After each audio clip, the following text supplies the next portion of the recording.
Hello everybody, it's March 1st. Seed packets are appearing everywhere in garden centers. So today I wanted to make a video on understanding seed packets so you can shop like a pro. So the first piece of information we find on a seed packet are going to be the common name of a plant, the cultivar, and the Latin name of that plant. So I have in my hands right now a pack of seeds from Johnny's Selected Seeds, one of my suppliers. I really like Johnny's. I'm not sponsored by them in any way. It's just they have good stuff. So this is German winter thyme. So German winter thyme is going to be the common name.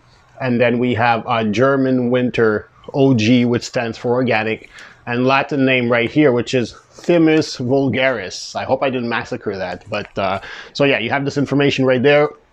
Obviously, common name makes it easier for people to identify these plants in everyday life. Now you have the cultivar after that, which is a bit more of a science-based name. So the cultivars are unique to specific varieties. And then you'll have the Latin name. The purpose of the Latin name is that sometimes two varieties of completely different types of plants can have the same common name. So in the case of Thymus vulgaris here, the only seed that is called Thymus vulgaris is that German winter thyme.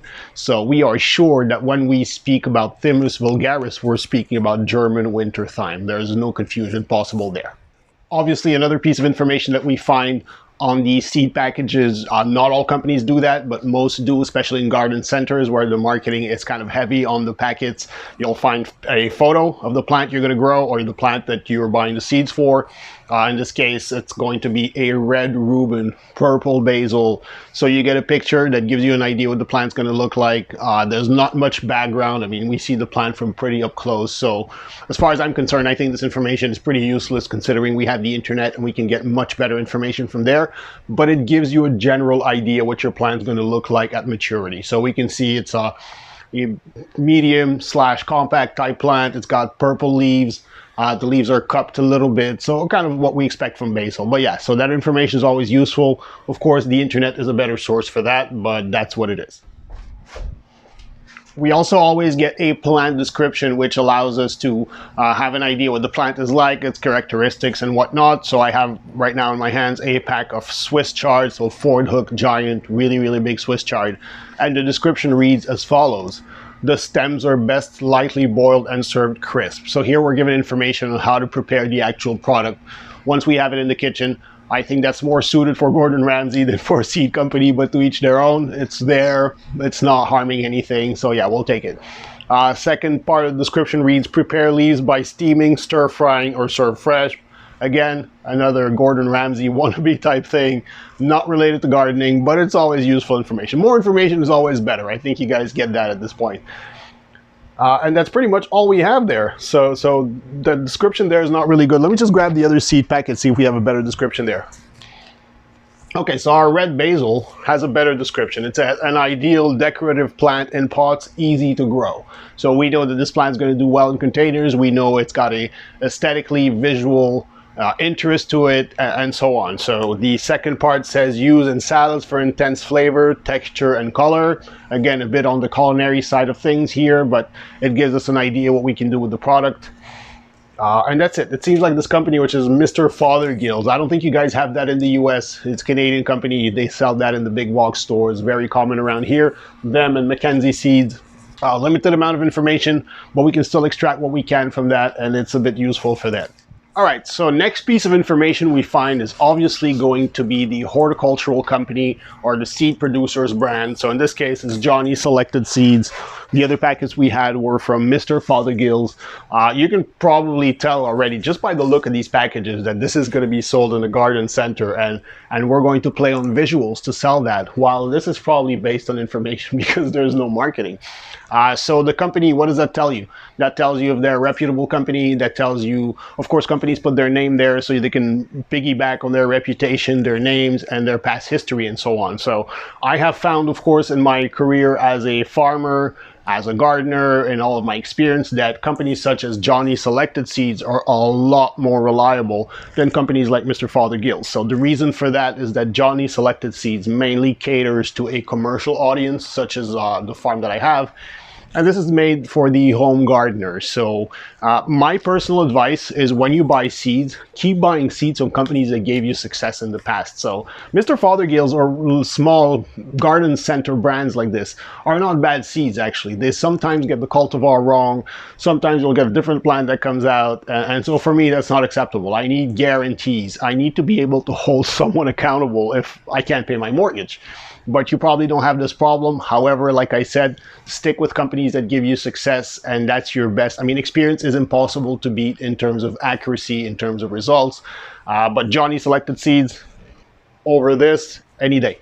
Okay, so next piece of information we find is price and weight. So not all seeds have their prices on them. If you look at this is Mr. Fothergill's packet again. We don't have the price here, but it says price code B. And on the racks that they sell these at the garden center, you have a chart that says A is this price, B is this price, C is this price, and so on. So if I remember correctly, I think that was either $1.99 or $2.99 for this packet here. So this is going to be rarely in weight. It's going to be more often, especially in garden centers for home gardeners, in terms of number of seeds. So the packet here says 250 seeds. I don't know if you guys can see that on the camera. So 250 seeds is plenty of seed to plant Swiss chard. I have a farm and I buy these packets when I want to plant Swiss chard. So of course you understand probably by that it's not a very important crop for us, but there's definitely a lot of seed in there, so that does the job. If you go to companies like Johnny Selected Seeds, the writing and the information is a bit more professional, a lot more professional, I should say. So you're going to get the weight here. I do get weight on those, so 1/4 ounce. And then it says seed size, unsized. And then if we actually look at how many seeds per pound, we find that there's 1,785,827 seeds per pound. So we can rapidly calculate how many seeds are in a pound, an ounce, 1/4 pound, and whatnot. So for commercial producers like me, it's useful.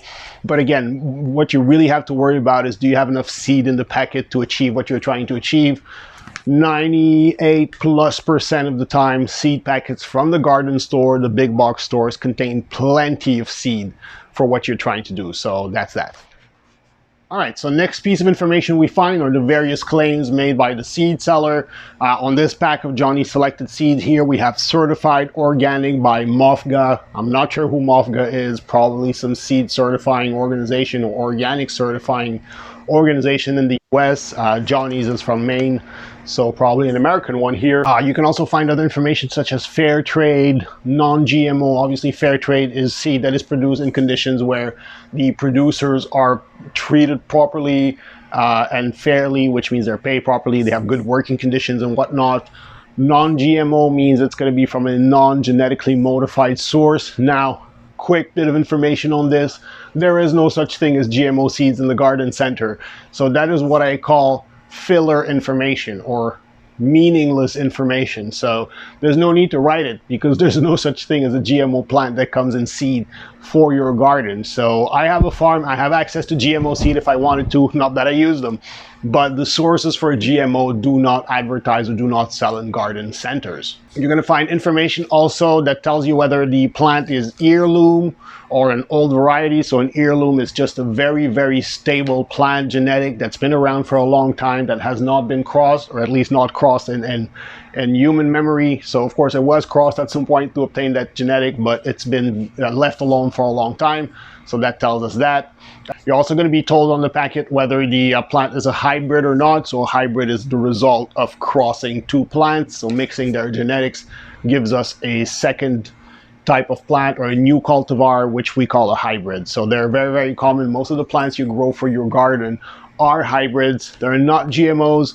They're not produced in unnatural conditions. They are the result of natural sexual reproduction of plants. Next piece of information that we find, or at least that we want to find, is the packed by date or the sell by date or germination rate or anything that relates to the freshness of the seed. So that's very important information because seeds have declining germination rates over time. So you don't want to be buying old seed that's not going to germinate optimally, and then that's going to mess up all of your garden planning and layout for the season. So one thing I don't really like about these less reputable or less professional seed companies is they don't really mind not having that kind of information there. They never really cared. I believe the market probably doesn't demand it, but as people get educated through YouTube videos like this one, they will start demanding these things. Hopefully these companies change their practices.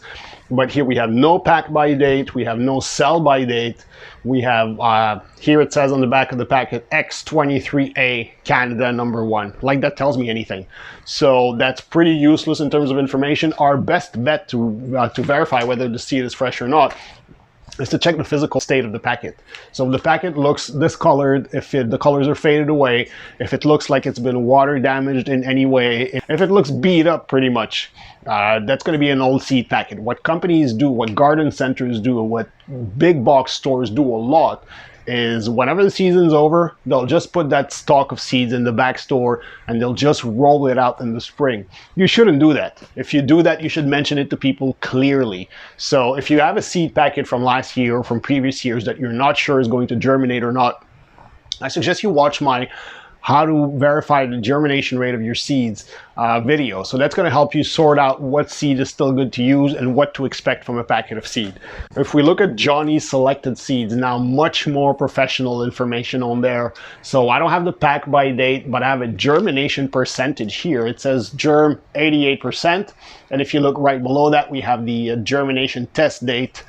So 01/17. Of course, these are old seeds. I'm not going to reuse them this year. I'm showing you that for an example. But yeah, so that's a lot better information. We even have a lot number 52781. So if there was a recall on that, or if there was any problem with that seed lot, then we would be able to identify if this packet belongs to that lot or not by the lot number. So one last thing about that I want to, and it's a strike against Johnny Seeds. I love you guys over at Johnny Seeds, but this year you've done something that disappointed me quite a bit. So this is a fresh packet. If you notice the difference between these two packets, the new one's missing the sticker with the germination date and the test and all that. So I understand it's COVID. I understand you guys are busy, but that was a key piece of information that I want to have on my packet. So if you guys at Johnny Seeds are watching this video, here's my tip. Put it back there and people like me are going to be happy. Not that you care. All right, so next type of information that we find is a type of plant, in the sense that, is it an annual plant? Is it a perennial plant? Is it a biennial plant? So again, difference between the pros and the non-pros. These guys do not mention, unless I've been wrong. I don't want to burn anyone. I'm looking here, but yeah, they don't tell you whether it's an annual or a perennial or a biennial. We know, because we just know that Swiss chard is a biennial plant. Biennial means it's going to be vegetative in year 1. Second year it's going to flower and then usually die. Carrots are very, very well known for that, and a bunch of other plants do that. So parsley also does that. So first year they're vegetative, second year they die off, but we're not provided that information here. So yeah, that kind of sucks. If you look at Johnny's selected seeds packet, it says here, if you guys can look, or if you guys can see it, it says tender perennial. So that is lemongrass East Indian seed. So obviously kind of odd to be growing in zone 5, but we really like lemongrass, so we're going to grow that anyway. Tender perennial means that. So it's going to be a perennial, but if you live in climate zones that are too cold, as opposed to, as compared to where the seed originates from, your plants are not going to survive the winter. So here in Canada, I have zero expectation of this plant surviving the winter, but it's good that Johnny Seeds provides me with that information. So again, I can plan ahead better and know what I'll have coming next season or not coming up next season and whatnot. A good, reputable seed company tells you which hardiness zone your seeds are good or optimal for. So again, I didn't do that on purpose, by the way. I just really picked random seed packets. I figured I would take 1 or 2 branded ones and 1 or 2 professional versions, and it just so happened that they fit perfectly in what I'm trying to talk about. So it must be because it's very common. So hardiness zones refers to the climate zone that you're in according to the USDA. So if you're in California, if you're on the West Coast, you're probably a zone 9, so very mild weather. If you're in zone 5, like I am, here in Laval, Quebec, it's going to be very, very cold weather. So it says here that it's a tender perennial in zones 9 to 11. So unless you live like in Arizona or whatever, you're not going to be able to get these guys to come back year after year. That's good information to know, because Some people just read the perennial part and it never comes back the year after that, and they're kind of puzzled why that happened. Well, this is why it happened. So information like this is super useful and important. We have it on the Johnny Selected Seeds packet, and we don't hear. Now I'm realizing this is starting to sound like an advertisement for Johnny Selected Seeds. It really isn't. I wish they would actually pay me to say this, but no, it's just the truth. So I run a farm, I need reliable information, useful information I can turn to whenever I need to plan my stuff out, and so do you in the garden, because our seasons are limited and we're really trying to make the most of those. All right, one of the next pieces of information we find is one of the most important, in my opinion. It's going to be the growing information. So you want to know how to grow these plants. Again, we have the internet nowadays, so I think the value of that has diminished quite a bit over the last 10 or 15 years. I think there's much better information on growing stuff on the internet, but it's a good basic place to start. So if I look at the packet here, it says growing from seed. Sow directly to the garden after final frost. Sow seeds 13 millimeters deep. Usually a good way to know how deep to plant your seeds, it's going to be twice the diameter of the seed. So obviously tiny tomato seed, you don't want to plant any deeper than, say, this. If you've got a bush bean seed that's like this, you probably want to put it an inch deep. So that's a good rule of thumb to follow, but it's good to have this information there. So it says sow seeds 13 millimeters deep, 2.5 inches apart in fine soil. Keep well watered, particularly when plants are young, to reduce chance of bolting. So bolting is the flowering that we talked about that's supposed to happen on the second year. And it says harvest through the first frost, blah, blah, blah, blah, blah, cover protection in late fall and all that. So it gives you pointers. It gives you a general idea on how to cultivate your plants. Could you cultivate these plants from start to finish successfully by just reading the seed packet? Maybe, but you'd probably need a couple of years of experience with that information in order to be a good gardener when it comes to growing that plant. So experience cannot be replaced, cannot be beat. It's the most important thing in gardening, but experience starting with proper information is better than experience starting from blind. All right, our next piece of information is not mentioned on either of these packets. It's usually mentioned, but I still want to talk about that because it gets expensive when you start listening to their advice when it comes to thinning your plants out. A lot of companies are going to tell you, let's say plant 1 inch apart, put 3 seeds per hole, and then thin to 3 inches. Well, you know what? You're wasting seed doing this. And it's understandable because these companies, they're in the business of selling seed. So the more you use, the quicker you run out, the faster you go back to buy more. So it's a completely massive waste of seed if you follow their instruction. If it says that it should be thinned out to 3 inches, you should plant at 3 inches right away. Now, whether you want to put more than 1 seed per hole, we've talked about that in previous videos. If your germination rate is super high, it's not necessary. You'll have 1, 2, 3, 4 empty spots out of 100 plants you've put in.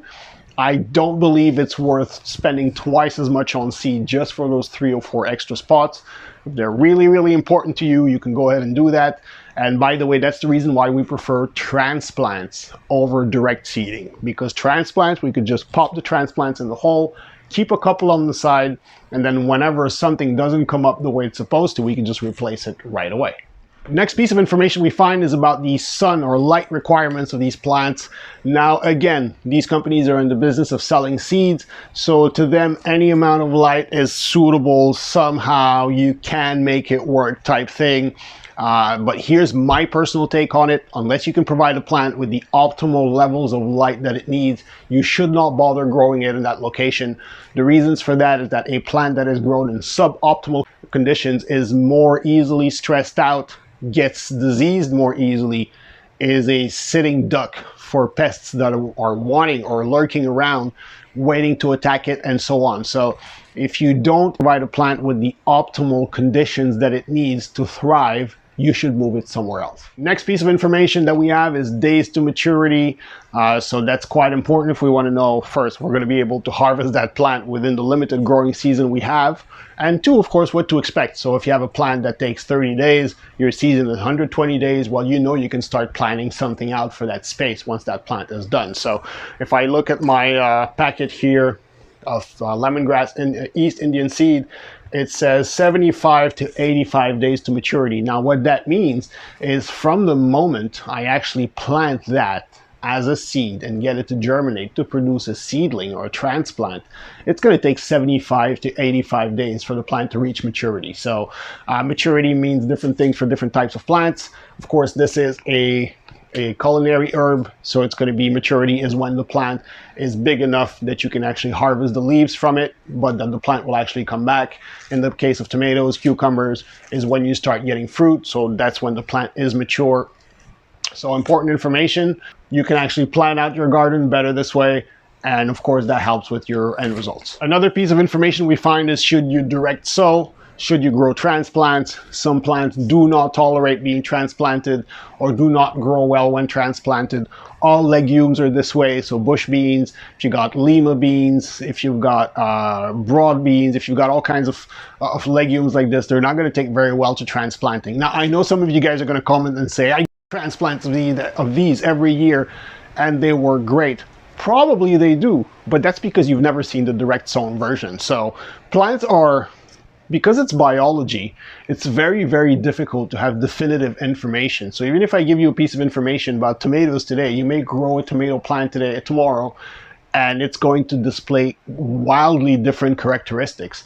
This is due to genetics drifting, mutations, different phenotypes and whatnot. So, but it generally applies to all plants. So plants that do not like to be transplanted usually grow smaller with less yield, are more susceptible to pests, will bolt quicker, and so on if you don't follow the proper procedure. So most seed packets will tell you sow directly or make transplants, and there's a lot of plants where you can actually do both. Again, I believe the internet is a better source of information for that, but it's up to you to choose. Again, you get basic info here, at least to get you started. We also find information about soil type or moisture type that you need on seed packets. One of the most common and abused lines that I see is, does not tolerate wet feet. Well, you know what? I'm going to drop a bomb right here. Very few plants actually tolerate wet feet. So if you're going to be growing in clay, or if you're going to be growing in super, super dense mediums and things like that, you're just asking for trouble. The reason why I always recommend these peat-based or cocoa-based mediums is that they fit all plants, as in they will grow all plants optimally. Most plants, when I say all plants, it means 95+% of what you want to grow in your garden will grow great in these mixes. Now, unless a plant is either a mangrove or a water lily, then these plants are made to go in water. They've evolved in a water environment for a long time. So other than that, get yourself a well-draining medium that holds water but has a lot of oxygen in. If you watch all my videos, I always recommend the same types of mediums, and there's very good reasons for that. So soil moisture, kind of useless information from the packet here. Instead, you should get a medium that drains well, holds water, holds nutrients, and has a lot of oxygen in it, and this is your best ticket to success. All right, so that's it for today's video. I hope you guys enjoyed the information. I try to keep it in quick snippets so I don't lose your attention. I hope that's working. By the way, you can always comment on the videos if there's ways of filming or techniques you don't like or styles you think could be done better. Let me know below in the comments. I'm super open to that. I'm also very open to answering questions. I love answering gardening questions. So take advantage of me and my knowledge and my experience. I'll help you out in the garden there. My name is Khaled, known as the Plant Charmer. Subscribe to the channel, like it, share it, keep it green, and I'll see you guys next time.